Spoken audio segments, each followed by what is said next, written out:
Hi, everybody. Joanna here. Today, I have two guests to talk about Zelazny's Lord of Light. So, joining me here today, up above me, holding up his book, his copy, is the one and only Philip Chase.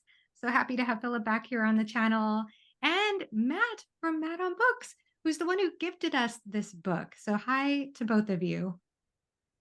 Hello, Joanna. Thank you for having me. And thank you, Matt, for this wonderful copy of Lord of Light, which is a nicer cover than yours. I was totally pissed. I got this garbage cover. The Sci-Fi Masterworks are so cool that they keep these books in print, but they have garbage covers, all of them.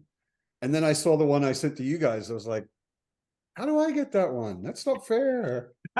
Anyway, I'm glad you enjoyed them. Yes. So I would maybe like to start a question for Matt because Matt is the one who read this. He reviewed this. I'm going to go ahead and link his spoiler-free review down below. And we will start spoiler-free in this discussion, but I highly recommend that review. It's so, so good. But I would like to hear from Matt first. What about this book spoke to you? And why was it that you were excited to gift it to Philip and me? Um, I I think one of the main things for me was I'm a Buddhist. Yeah, and I've been a Buddhist for, I don't know, almost 30 years.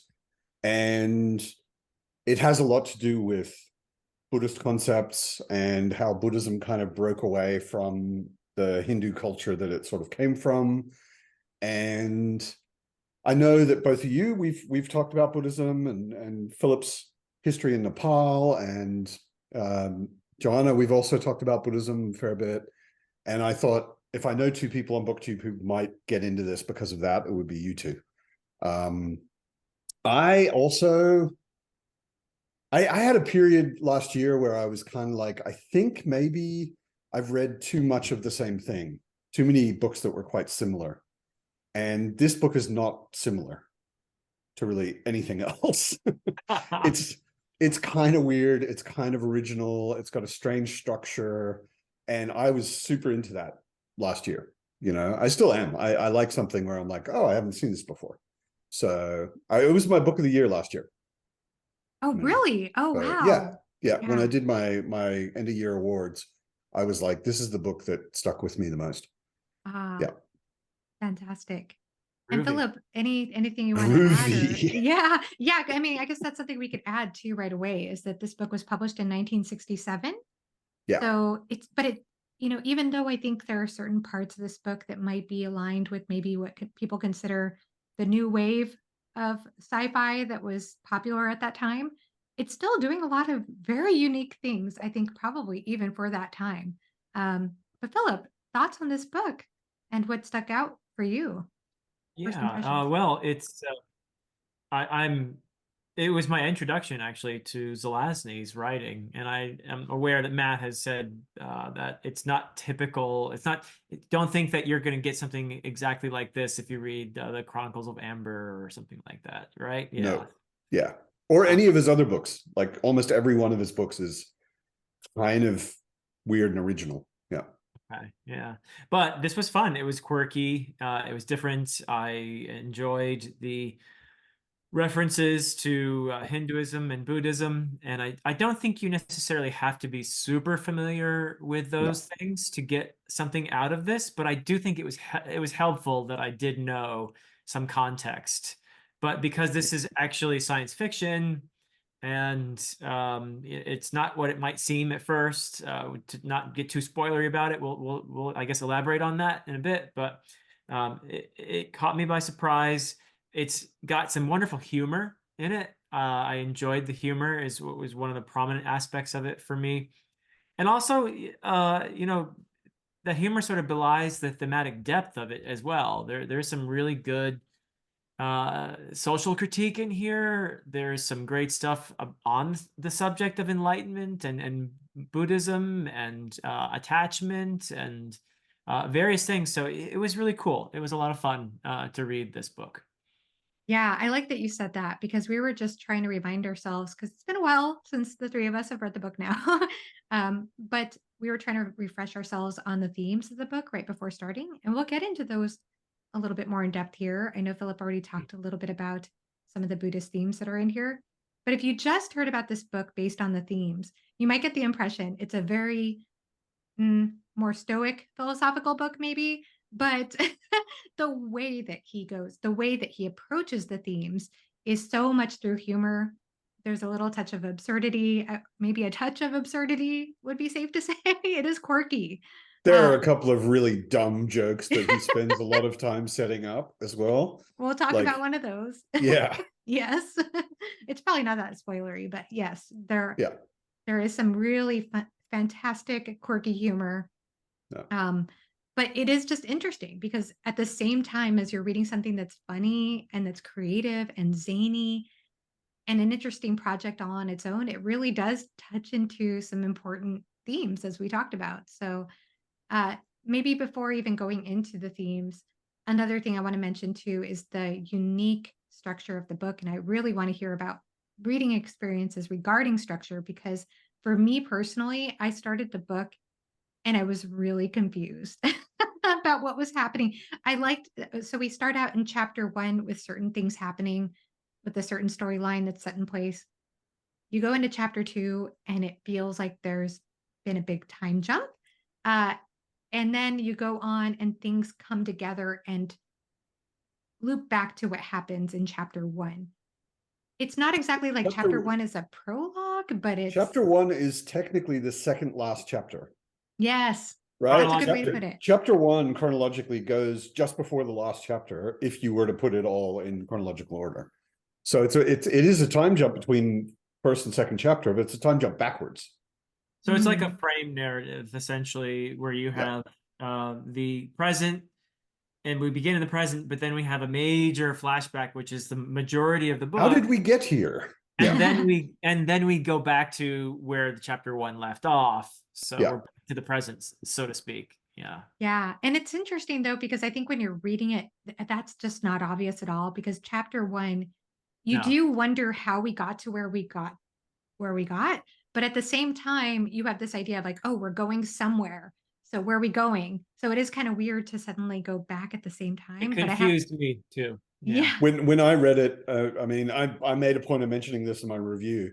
Like when I read it, I read chapter 1, I read half of chapter 2, and I was like, I don't get it. And then I went and looked at some videos and other people talking about it, and everybody was like, really important to know. Chapter 1, it actually happens near the end, and it's just at the front, and once you get that, it's like kind of a future prologue in a way, Yes. So well said. And it really helped to watch Matt's review, I have to say. But it was, and also just to mention it really quickly, I didn't know any of this before I did the review and started doing some research, but I recommend watching the review because I talk about a lot of the very, very strange stuff that is related to this novel. Like they were going to make a movie, and then there was a movie made based on the movie that originally was going to get made but never did, and the CIA bought the concept art to the movie. I mean, it was just like this whole strange story related to the book. Doesn't make any difference to the story if you're reading the book, obviously, but it's just interesting stuff. Yes, absolutely. Great. So from here, I think we can go ahead and just talk about the themes and then go into spoilers from there. So we already kind of brushed a little bit upon the fact this has Buddhist themes in it. And being our Buddhist here, Matt, you want to talk about that? Like how surprised you were. I know you mentioned that before, how it touches on some actual authentic Buddhist themes. Yeah, I mean the interesting thing about it, like without getting into spoilers too much, but the main character is a guy who is not Buddha, but he is pretending to be Buddha. He's kind of taking on Buddha's persona in a way. And as part of that, he teaches. Yeah, he gives lectures like the Buddha did. And some of them, I didn't pull out a book and check it word for word. But I mean, I've read the Heart Sutra, I've read the Lotus Sutra, and there are a couple of lectures that he gives in the book where I'm like, I don't know if it's word for word, but this is pretty damn Heart Sutra. Like, it is real Buddhist teaching. And there's an interesting thing in the book where he, this doesn't really make any huge difference to the story. I wouldn't call it a spoiler, where he teaches a guy, and he, as the teacher, at least seems to not authentically believe any of what he's saying. Yeah, he's using it as a way to get people to do what he wants or enact a certain kind of social change. But through that teaching, one of the guys he's teaching takes it so seriously that he actually becomes enlightened. Yes. Yeah, which was actually a really cool idea, that if, for a Buddhist especially, like, so if someone is getting authentic Buddhist teachings, even if the teacher doesn't really believe in it, it still has the desired effect, or can have the desired effect. You know, that someone really could practice and then become enlightened through it, which was a very, very interesting idea. It's a very interesting idea. Absolutely. Philip, do you want to add anything about the themes in this book as you saw them? Sure. Yeah, I think that there's some interesting social critique, as I said earlier, and it's if you know anything about Buddhism and how it came about, in a way, it's somewhat analogous to Protestantism and Catholicism as a kind of a reform movement that grew out of another religion and became another religion. But in the case of Buddhism and Hinduism, at least as I am most familiar with them, having lived in Nepal and traveled in India, there's a tendency in South Asia to just mash it all together and not make distinctions. Hinduism is itself a very open to other faiths, and they recognize, you know, if you go to temples in Nepal that are Hindu temples, and there's a place to worship the Buddha, or if you go to a Buddhist temple, you'll see statues of Indra and Ganesh, you know, and so there's a tendency to mix it all together. But that said, Buddhism was a kind of reform movement of a sort, and that plays into this story as well. The idea of social hierarchy, the people who are in charge depriving the masses of important information so that they can control them, is a very relevant, I think, to the modern condition. To even, you know, I think it's a very important thing for us to think about in terms of what kind of a political system do we want to have. I mean, we say we have a democracy. How democratic are we really? And you know, how how much is being kept from us by the people in charge? And so that's an interesting aspect of this that I really enjoyed. So along with the spiritual, I think there's a very kind of worldly aspect to this as well, in terms of the social hierarchy and the social critique and all that. Yeah. I would say that's one of the biggest themes, is like authoritarian control of the masses, Yeah. and oppression through that. But also there's a part in there where the controlling people, one of them explains it, and it's his explanation, whether it's genuine or not, is very parental. Mm-hmm. Like, you know, the people aren't ready for technology, which was also a thing where I'm like, I know a lot of people today that I think are very much not ready for the technology that they're using every day. Yeah. I can't disagree with a lot of that. I think that those are actual real questions that get brought up too with every advancement in technology. Yeah. Is how is that going to affect things going forward? If people can use ChatGPT to write a paper in school, are people going Yeah. to abuse that Yeah. privilege? Yes, that would be a yes. Yeah. The professor says yes, And does that need to absolutely. be regulated, and how? And I mean, there are all types of complicated questions that come up Yeah. whenever we We do have accelerate. we have a long history of technology that we become enamored with and end up being very destructive with, and that's a legitimate concern. Yeah. Yeah. And I really like that. Well, I don't know if this is a spoiler to say, so maybe I'll just wait on that part, this point, but I'll just go ahead and add to the themes.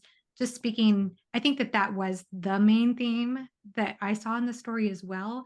But added to it, I thought that there were some wonderful conversations as far as the concept of reincarnation is concerned, and about family connections, and about permanence and impermanence and love, and how those things are perceived differently based on the technologies present. So I found a lot of really interesting, rich food for thought in this book, Also a delivered lot with a on quirky. self-identity. Oh, Self-identity was also a huge thing that was constantly sort of coming up. Like yeah, how do you think of yourself and why do you think of yourself that way and how does it change over time and that kind of thing. Yeah. absolutely. Yeah. Mhm. For us, we live, if we're lucky, 80, 90, maybe 100 years.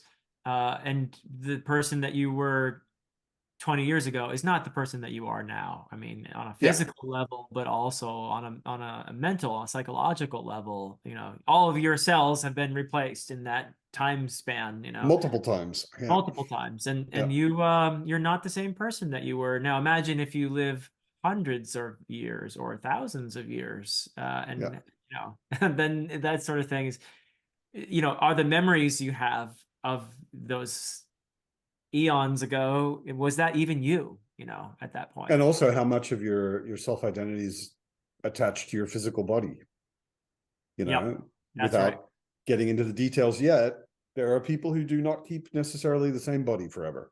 And even And genders and explored as even far as I'm genders, yeah. concerned. It's like, or and even species, Yeah. some of them. It's true. So yeah, if you can switch bodies and stay conscious as one person through all of those bodies, what does that do to your mind and how you feel about yourself, who you think you are?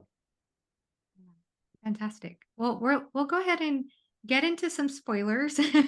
I feel like we've kind of talked about the book in a very holistic way, though, honestly, just Yeah. in that section here. Yeah. But I think the only thing I would just add to this, and that I don't know if it would even be considered a spoiler, honestly, is I really appreciated the terminology and I didn't understand what it meant at first when it was first introduced, but this idea of accelerationism.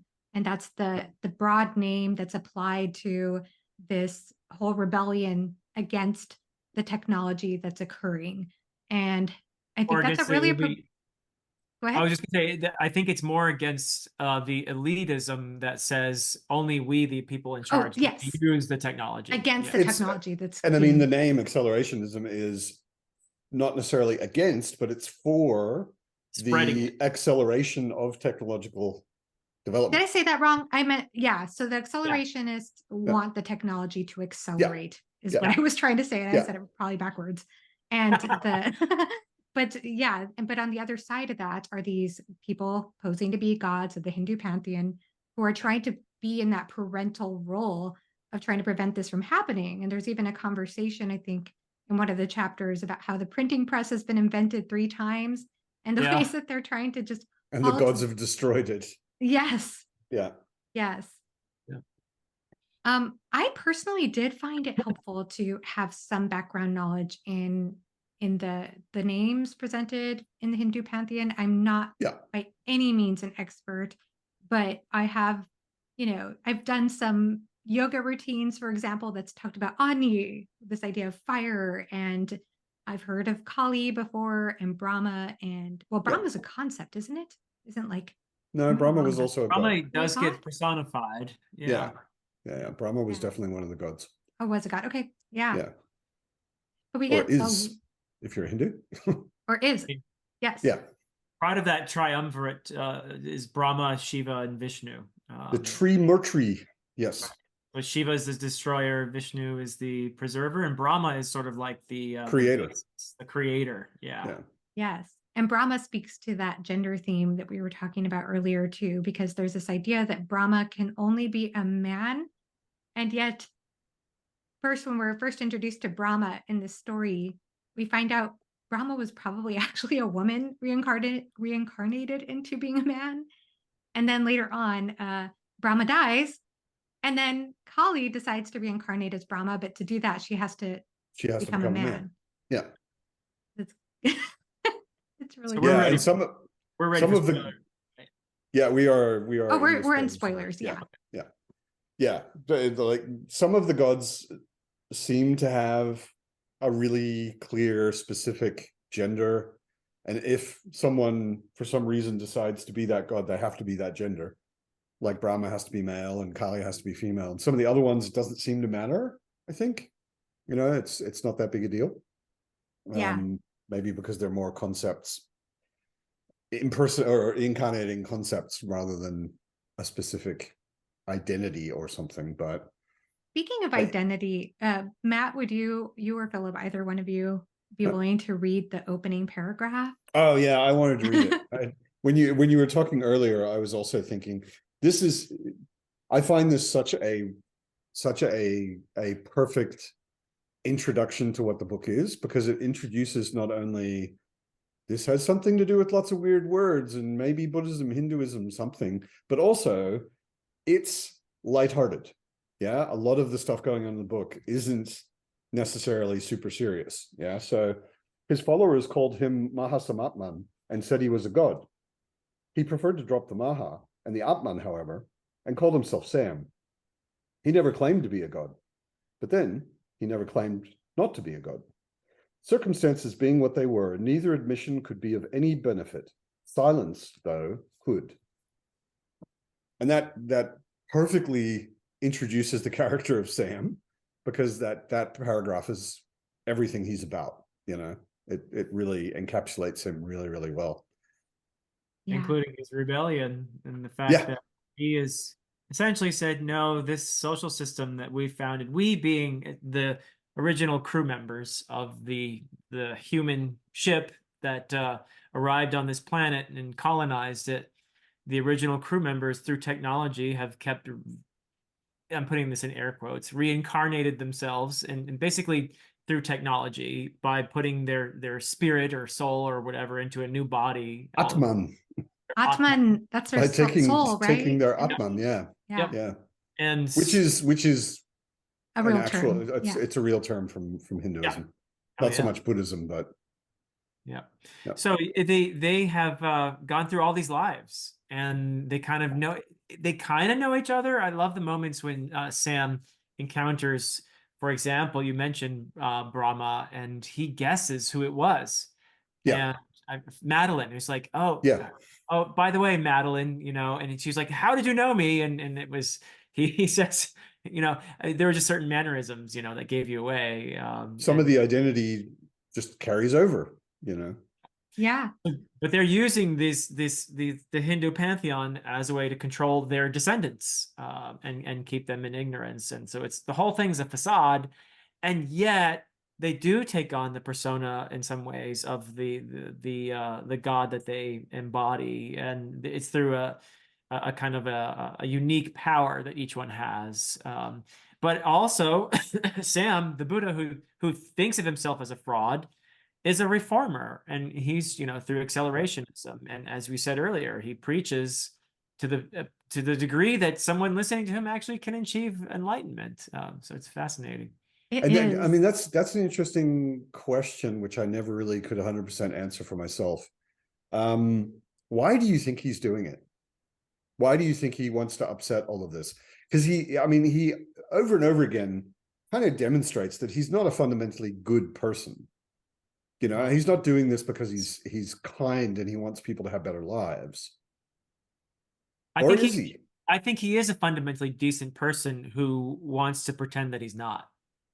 Who's kind of cynical about humanity in general, but has this good streak that he can't quite, you know, deny.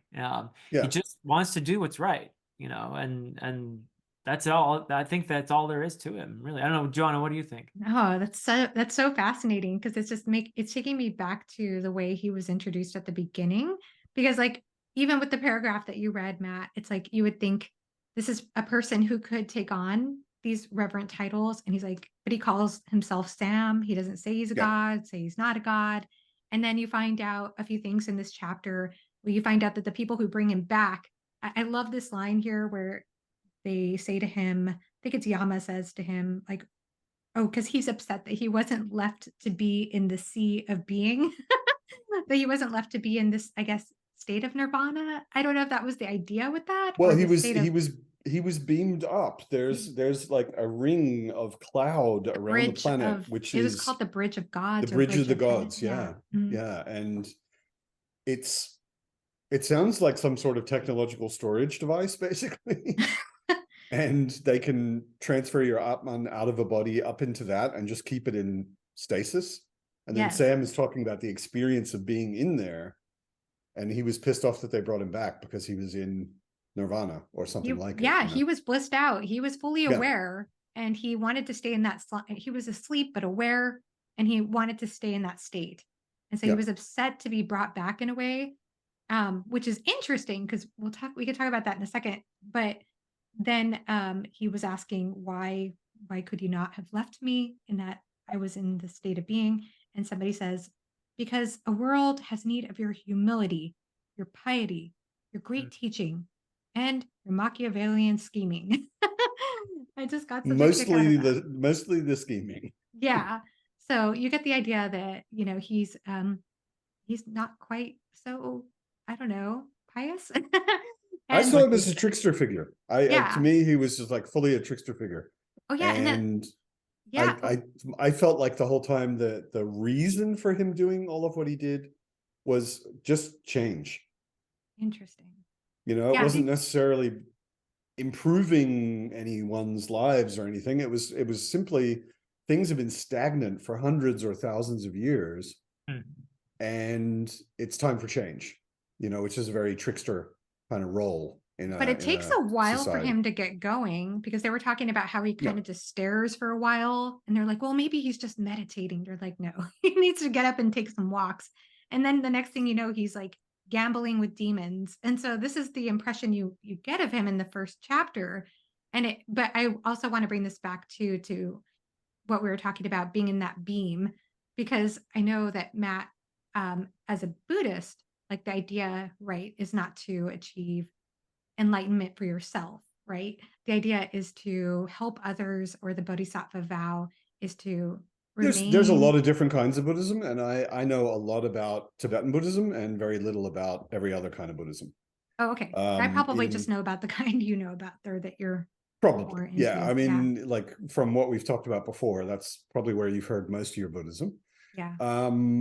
But certainly in the kind of Buddhism I practice, when you've sort of gotten past the trial period where you're just figuring out whether it's for you, when you're really committed and you're really starting to practice regularly, you take the bodhisattva vow, which means that you essentially promise to achieve enlightenment for other people, and to not leave, to keep reincarnating until everyone's achieved enlightenment. Right? And theoretically, you could achieve enlightenment and then decide not to be reincarnated, which is what Buddha did. Buddha basically said, there isn't anything left for me to teach you. Yeah, he said, I haven't kept any teachings in a closed hand. You have everything you need to become a Buddha yourself.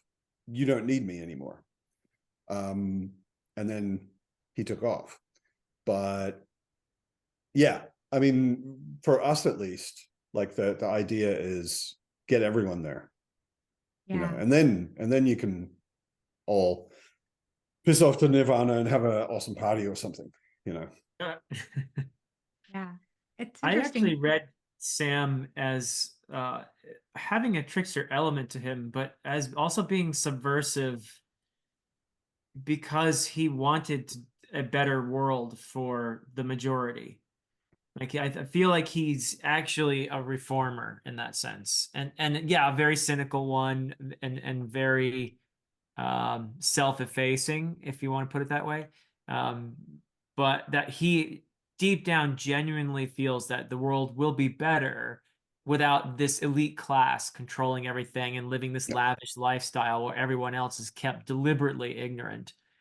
So it was just something that went against his internal morals, and so he said, no, I'm going to break this system, and went about doing it, but against a lot of opposition. Yeah. One of the other big things in the book, which, I mean, is a bit of a change of subject, if that's all right, but it just occurred to me that probably the thing that horrified me about this future society the most was they have a magic sounding but technological way of reincarnating people. So you die, and as long as you don't die somewhere that nobody can get to you, they can take your Atman, your mind, your soul, whatever, take it out of your body and put it in a new body. And they use this as a mechanism of control. Yeah. So there is a character, Tak, who is actually probably Sam's son. Yeah. Um, I think that was, although at least that's what he says at one point. I think it's pretty clear that he's Sam's son, but Sam wasn't so certain. Like the character was like, he didn't recognize him, didn't know who he was to start with. But Tak, because he's supporting Sam, at some point, the what are they called? Masters of Karma, essentially the technologists who run the reincarnation machines, take his Atman against his will out of his body and put it in an ape, essentially to punish him. And there are other people who are put in the bodies of dogs, and there's other people who get a human body, but it's diseased, and there's all this sort of stuff. Yeah, exactly. Oh yeah. And that whole thing, I was just like, whoa, my God. That is like corrupting the idea of karma and consciously, intentionally reincarnating people in the worst possible form just to prove some sort of political point. Just like horrifically draconian. I can't really imagine much worse, Yeah. I know not all forms of Buddhism believe the same thing about reincarnation. But is it maybe, I don't know. I guess it's possibly Zelazny's way of poking fun at that idea of like, oh, if you do, but in a social, but there's also this whole social critique, authoritarian aspect of it. So yeah, it I don't felt know. much more like a social critique and about the authoritarianism. Like I as a Buddhist wasn't insulted by any of the ideas about karma or anything. I was just like, yeah, these are horrible people masquerading as people who have any kind of concept of karma. Yeah. Using karma to keep the ignorant. But they don't believe in it themselves. They're clearly just manipulating people by misincarnating them, Yeah, it's really interesting. It's just getting me to think a lot more too about the identity piece in this book, because I can't remember which one of you mentioned that, but that does seem to be a big part of it. Um, and I think just going back to Sam, I think one thing that's interesting is that there are several times in this book where he takes action, whether it's through giving a speech that's meant to inspire the masses, or he sets out to lead something that's big that's happening, and where he's confronted in conversation is like, oh, you are the Lord of Light, or you are whatever. And he doesn't ever take that on. Like he's more about the ideals than he is about being the ideal, I think. Or but he being, also kind of sticks to that sentence from the first sentence. He doesn't say to any of his followers that he isn't the Buddha.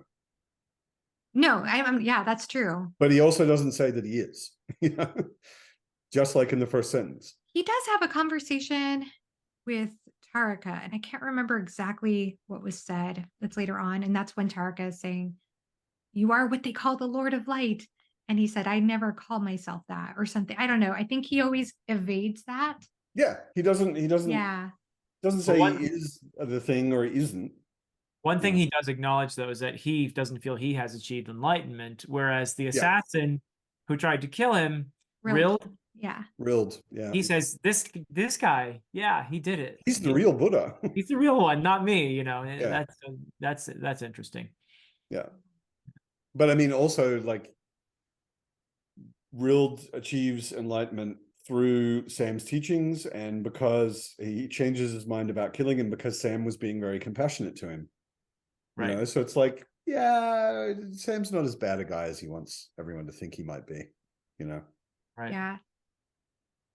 But he's definitely not enlightened. I mean, at least the description of enlightenment that I've heard, I've never been enlightened, so I can't really judge it directly myself. But all the teachings I know about enlightenment and all of the stuff that Sam talks about himself, like, yeah, you're definitely not there. But Rild sounded like he was. Yeah. Yeah, I want to bring up my favorite chapter, and that's the Hellwell chapter. I just love this whole entire concept of Hellwell, and that's where he actually encounters Taraka for the first time. and he gets possessed. He gets possessed by the demon Taraka. And any thoughts on that chapter before I start gushing? I mean, the biggest thing that I would say about it, which was like kind of a shock to me, is like you said the demon, and they're not demons, they're the natives of the planet. Don't they call themselves demons? No, everybody else calls them demons. Oh, okay. So maybe I'm picking it up from that. Now Yeah, I or feel maybe nervous. maybe they've gotten used to calling themselves demons as well. But like they were the native population, the native species on the planet before the humans came. Right. Yes.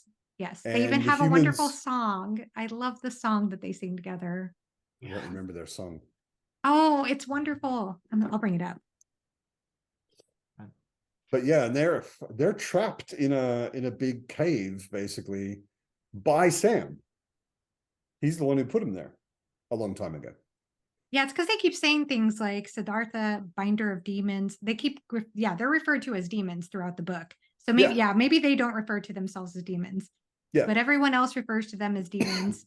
And Taraka does possess Sam, which is kind of demon-like. So Yeah, well, I mean, it fits in with this whole appropriation of Hinduism that the elite humans have basically perpetrated. And so that's the natural, they otherize these natives of this planet. And in the process, that the others in Hindu mythology are clearly the Rakshases or Rakshasas, the demons. And so that's what they make them, that's the narrative. And it sounds like the demons have kind of accepted this narrative to some degree. Yeah. But they know their own history as well. And it's a really interesting chapter because of the merging of Taraka and Sam. That's what's fascinating.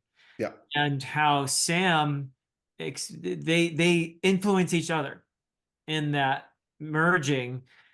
Taraka becomes more human and Sam gets in touch with certain realities about himself as a human. Like Taraka uses his body to do all kinds of things, hedonistic things, and Sam has to admit to himself that there was a part of him that was enjoying all of that, Yes, I loved that. And then he through Sam's body, Taraka engages in all types of debauchery. And then afterwards he realizes something's not right. What's wrong with me? And that he has the curse of the Buddha. A conscience.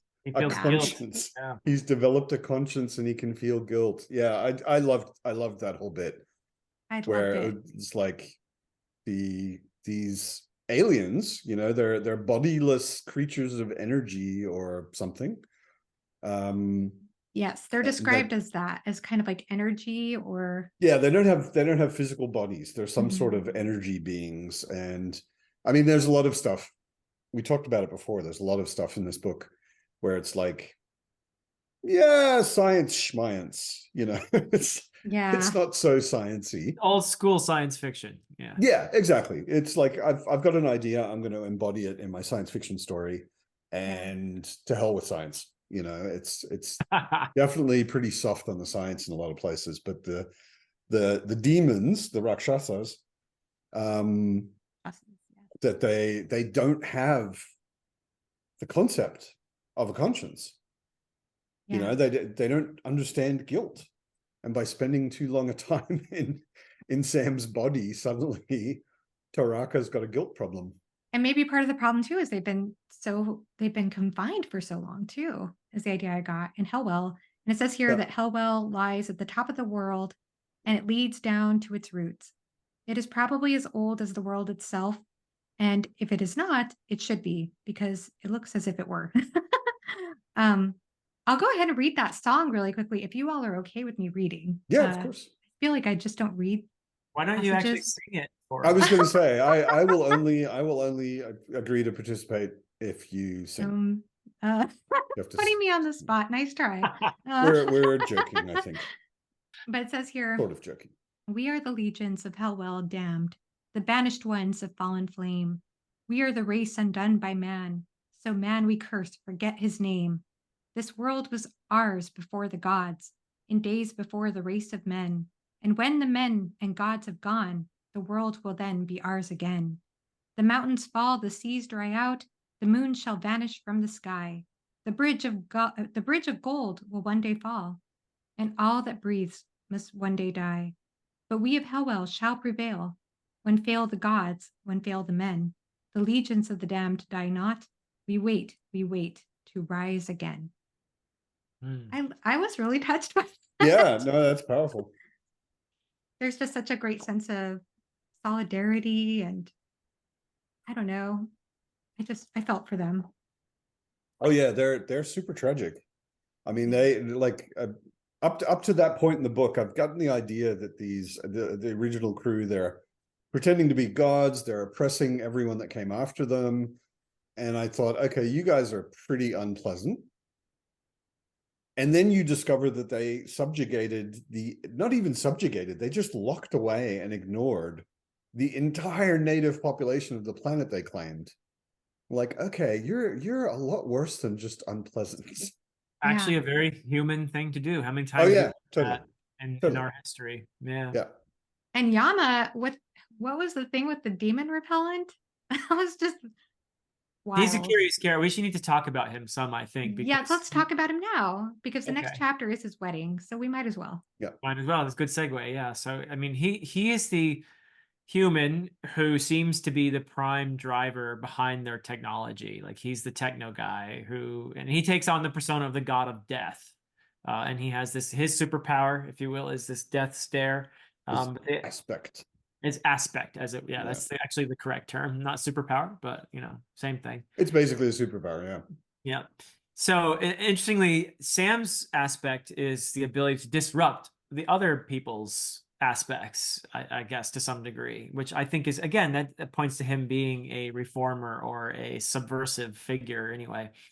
But Yama, he's the guy who he's the scariest in a way. The only reason he ends up on Sam's side is personal, and he doesn't have any great, a justice agenda going on. He just gets pissed because Kali essentially chooses to become Brahma because she wants power, and he also knows that he's kind of like her third choice. It's definitely second, because she wanted to get back with Sam because they had been lovers way back when. During the days when they conquered the natives of this planet. So Yama joining Sam is basically just, what's the best way to screw over my ex? Yeah. That's the whole reason he does it. He doesn't have a stake in any game. Really. He's just the king of technology, and he does what he wants, and everyone respects him because he's terrifying. Yep. Yeah.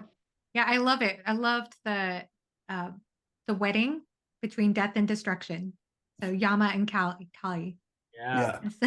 A 7-day wedding with all types of illusions and music, and I don't know, it just sounded like a wild party that just turned bad afterwards. Everything started and shortly going down after the wedding, right after the wedding. Sam gets together with Kali.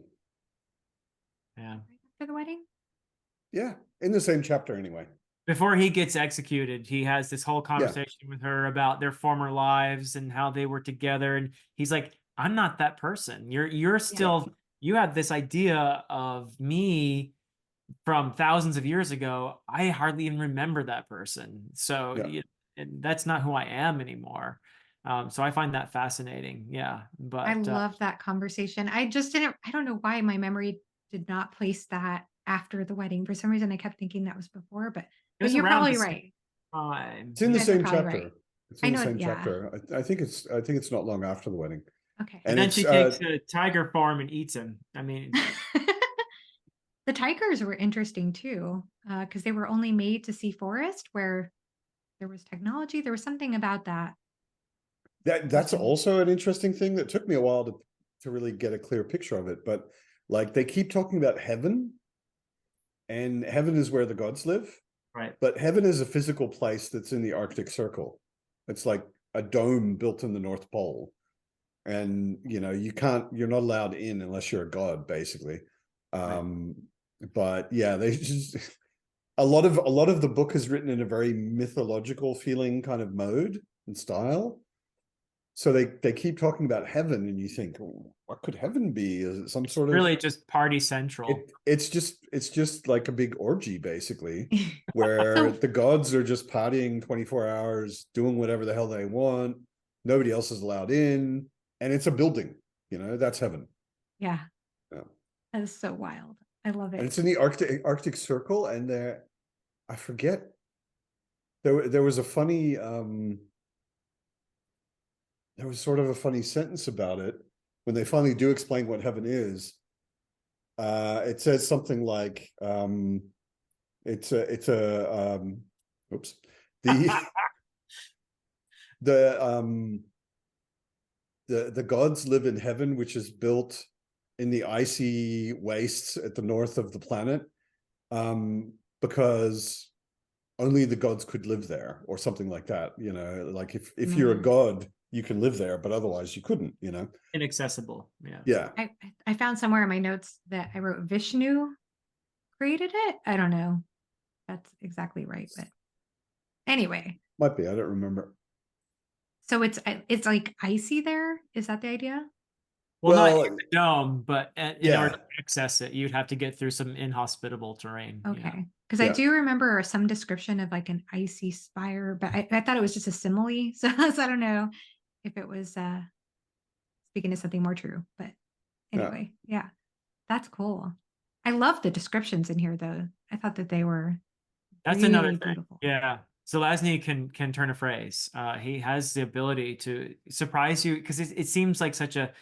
I mean, you have these characters who are speaking in this lofty language, and then suddenly they take a cigarette break, and you got all this kind of cutting humor, but occasionally there's just some beautiful sentences too. So Yeah. yeah, got some range there. Yeah. I loved that tonal shift. Like it Uh, was so unusual. It's definitely what speaks to what you were saying, Matt, about how this is so different. Yeah, I mean, I would also say, like, to Zelazny, because I've read a bit more than just this book, not that much. I mean, he wrote quite a bit, but um, each one of his books feels very different from most other books, and very different from each other. I could probably give you the first book of Amber, the Nine Princes in Amber, without a cover, and this without a cover, and you read both of them, and you might not really pick up on them being the same author. They feel quite different, and he was known for that. He was very experimental with his writing and the structure and his style. Amber feels much more like, not just like, but much closer to a normal sort of fantasy story. This feels nothing at all like that, and has a really weird, especially chronologically, a really weird structure.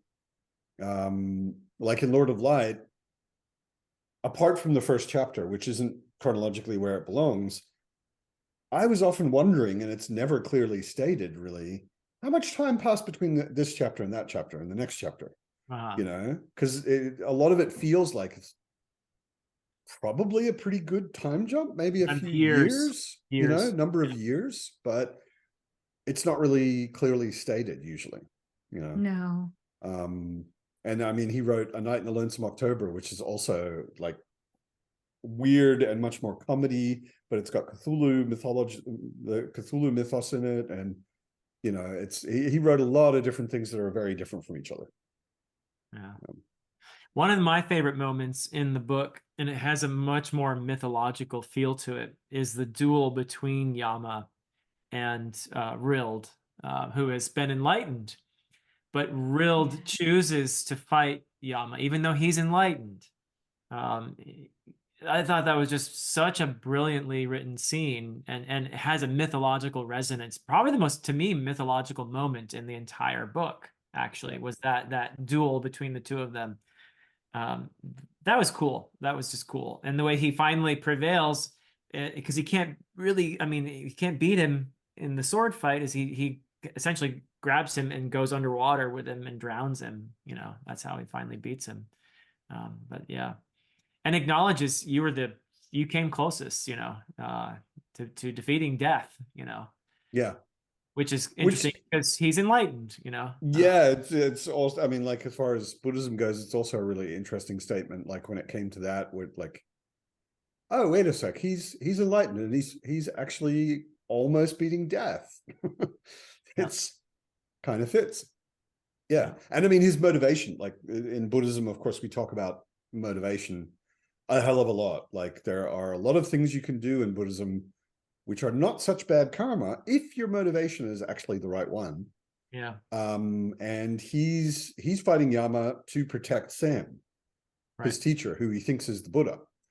And there couldn't really be a higher motivation from a Buddhist perspective anyway, than like doing so it's something like it's that not for a the self. Buddha. In other words, it's unselfish. It's not only unselfish, but he's doing it for a Buddha, not just for somebody. Right. But in his mind, he's doing it for a Buddha, which like would be the highest kind of motivation you could possibly have. So yeah, no, a lot of really, I mean, as a Buddhist, there was a lot of really interesting stuff in the book. You don't need to be a Buddhist to read it, certainly. There's plenty you can get out of it without that. But for me as a Buddhist, I was just like, oh wow, this is really like the enlightened guy is fighting death and lots of interesting things going on. And there was a little bit of Christianity that was tied in. We should probably go ahead and mention really quickly. Christianity gets a hard punch in the throat. Yeah. Basically. Like one of the original crew members, it was a Christian. They call him by his actual name a few times. I don't remember what it was. Is it Oleg or? Is that right? No, Oleg was the captain. He was a different guy. He was a different guy. But his Nariti is what. Nariti is the god. The god name. Yeah. But interestingly, he's doing it.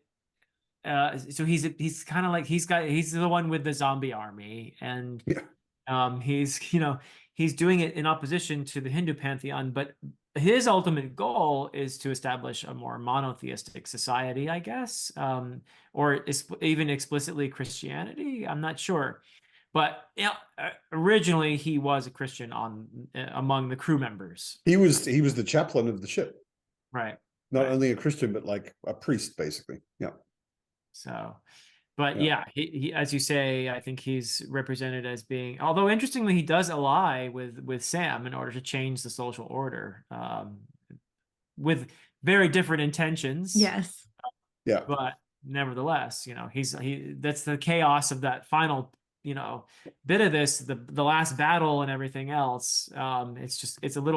It's crazy, and in the midst of all that, you make friends out of people who are not necessarily your natural allies under most circumstances, but yeah. Let's get rid of the Hindu gods first, and then we can work the rest out between us. Yeah. Yeah, because Nariti definitely wants a Christian society, and Sam wants a free society. And Nariti's idea of Christianity doesn't sound very free. So he gets warned too, I think, by Yama, that if Nariti and him end up winning, that Nariti could bring about the next dark age. Something along those lines. Yeah. I mean, definitely considering that Nariti's version of Christianity, or the Christian society that he has built, is an army of zombies. I mean, do I remember it correctly? He's basically taking bodies that have had their Atman removed. That's what I understood. And animating them somehow. Yeah. That makes sense though. He's basically technology. He's got some sort of version of the reincarnation machine, and he's basically taking people and removing their Atman. Yeah. So he's stealing souls in a way, and he has a zombie army of obedient Christians.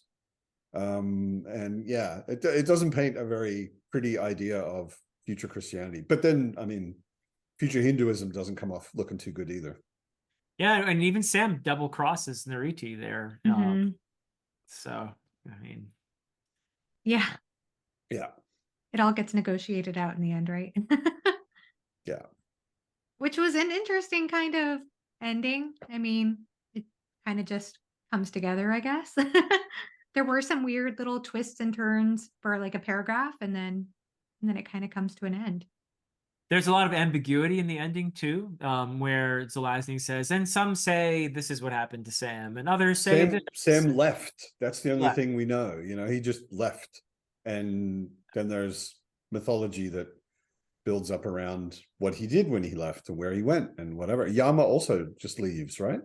Yeah. We get some inkling of what happens to him, but essentially, yeah, he leaves. And the goal is accomplished, though. The technology has been shared with humanity, and now they've got the printing press again, and they're making progress. Is that a good thing or not? Yeah, the yeah. novel doesn't continue long enough to see the consequences. And maybe that's the reason for the ambiguity too, to get us to think about that. And in a way, I also, I don't know, maybe I'm, well, not maybe, I definitely am, I'm certain of this, more cynical than you are, Philip. And I was looking at Sam a little bit cynically the whole time, maybe just because I actually am a Buddhist and he was pretending to be Buddha. And I'm like, I don't like that too much. But at the end, I was like, dude, you got off real easy. You just disrupted the entire world and probably destroyed it, maybe. And you just go, okay, guys, see ya. And they make up some stories about how great you are. And just disappear over the horizon. And that's pretty it. Slick. Pretty slick. Yeah. I was like, you got bored. So you disrupted everything. And you just disappear. Take no responsibility for any of it. And not got bored. What I would say Sam's motivation was, and you see this in his that conversation you mentioned with Pali. The gods are stagnant. They've been the same, they've thought the same, they're hanging on to ideas the same way for 1,000 years. Sam changed. We don't know why, just at some point something happened with him and he changed. And then came back and couldn't settle back into the stagnant god life again. Well, I think he became ready in a way for the real death, as they call it. And he was like, you know what? We're not actually meant to live these thousands of years in these bodies. And yeah, we keep changing bodies, but it seems like, what do you do with that kind of immortality? And the answer turns out to be, have stupid orgies and live a essentially meaningless existence. Meaningless life. Yeah, hedonistic, meaningless life, while you oppress the thousands of people out there who don't have access to the same lavish lifestyle that you have. Yeah. Seems like kind of a waste, So it's like his rebellion is against the meaninglessness of that immortal life, that he's trying to inject meaning back into life in a way, I think. That is so interesting, because I remember reading, I think, the same book that you once mentioned, Philip, by Thich Nhat Hanh on Buddhism. Yes. And I remember there was a part in that book where Thich Nhat Hanh talked about impermanence and how if a flower were to remain permanent, something like that, then it wouldn't be beautiful after a while. Right. Or if a you young, only value beautiful things girl, because they're impermanent. Yeah. So because our lives are fleeting, they are precious. Yeah. So I met him once. Oh, Thich Nhat Hanh. Yeah. Hey, wow. And there are just people, I've met quite a few of them through Buddhism, but some other places as well occasionally, where you just meet them and you're like, I can see from 10 meters away, you're different.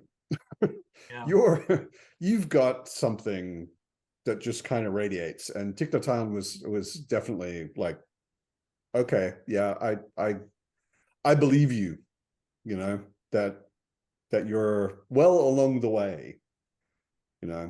I've never met anyone enlightened who would say that they were enlightened, but he's one of the people where I'm like, yeah, I'll put you on the top 10 maybe list. Yeah, he passed away, I think, a year or two ago. Yeah, fairly recently. Yeah. But that book, The Heart of the Buddhist Teaching, is excellent. Yeah. I've enjoyed the books I've read by him. Good stuff. Yeah. All right. Any closing thoughts? I think we did well. I think we did very well. I think for only an hour, we covered a lot. Yeah. I would also say, just to what Philip said, about Sam, in a way, it also felt to me like he did in the end choose the true death. Yeah. Because he's gone away from society. He has no way to be reincarnated anymore. You know, he's going off somewhere to quietly die and live out the life he still has, but then it's over, you know. Agreed. And yeah, he Interesting. did what he came for. He's had enough. Moved on. Yeah. All Well, right. thank you for getting us to read this, Matt, and thank you, Yeah. Joanna, for being such a wonderful host. This was a lot of fun. Absolutely. Thank you both so much. And thank you, Matt. Thank you, Pleasure. Philip. Pleasure. Appreciate you both. And thank you, Likewise. everybody, for watching. Have a great rest Yep. of your day. Bye-bye.